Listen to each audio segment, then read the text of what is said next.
राजधानी दिल्ली में आम आदमी पार्टी के प्रवक्ता सौरभ भारद्वाज ने बीजेपी पर आरोप लगाया है कि वो सरकारी स्कूल की जमीन प्राइवेट बिल्डर को बेच रही है। सौरभ भारद्वाज ने आरोप लगाया है कि बीजेपी शासित निगम अब अजमल खां मार्केट में मौजूद प्राथमिक स्कूल की सैकड़ों की जमीन को प्राइवेट बिल्डर को बेच रही है।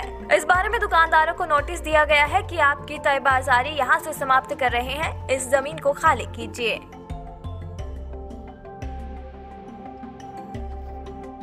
सौरभ भारद्वाज ने कहा कि बीजेपी को जब से ये पता चला है कि दिल्ली नगर निगम में उनकी हार होने वाली है, तभी से हजारों करोड़ की संपत्तियों को बेचकर भागने की तैयारी की जा रही है। बीजेपी प्राइमरी स्कूलों को बंद करके स्कूलों की जमीन प्राइवेट बिल्डरों को दे रही है और निजी पार्किंग की शुरुआत कर रही है। कहा कि निगम की अजमल खान मार्केट के पास बेंच स्ट्रीट रोड पर करीब 4115 वर्ग मीटर जमीन है। इस जमीन पर प्राइमरी स्कूल को बंद कर दिया गया है। अब उस जमीन को एक प्राइवेट बिल्डर को देकर प्राइवेट पार्किंग के लिए टेंडर निकाल रहे हैं। कि दिल्ली नगर निगम में जब से भाजपा को ये लगा है कि भाजपा में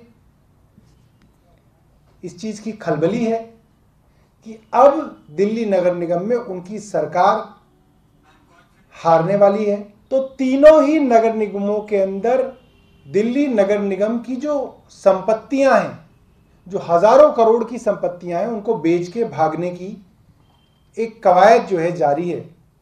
इसी श्रृंखला के अंदर अजमल खां मार्केट के पास बैंक स्ट्रीट रोड पे करीब 4115 वर्ग मीटर जमीन है, जिसको प्राइमरी स्कूल की जमीन कहा जाता है और कुछ सालों से उसके ऊपर प्राइमरी स्कूल भी बंद किया हुआ है।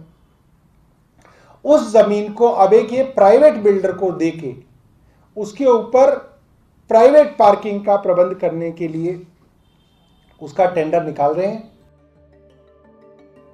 प्रवक्ता ने कहा कि हमने पहले बताया था कि किस तरीके से प्राइमरी स्कूलों के अंदर धीरे धीरे छात्रों की उपस्थिति को कम करके स्कूलों को मर्ज किया जाता है। कुछ स्कूलों को खाली कराया जाता है। स्कूल कक्षा खाली होने के बाद ये दिखाया जाता है कि जमीन इस्तेमाल में नहीं आ रही है। इस तरीके से प्राइवेट बिल्डर्स को जमीन को बेचने की बीजेपी की पूरी पॉलिसी है।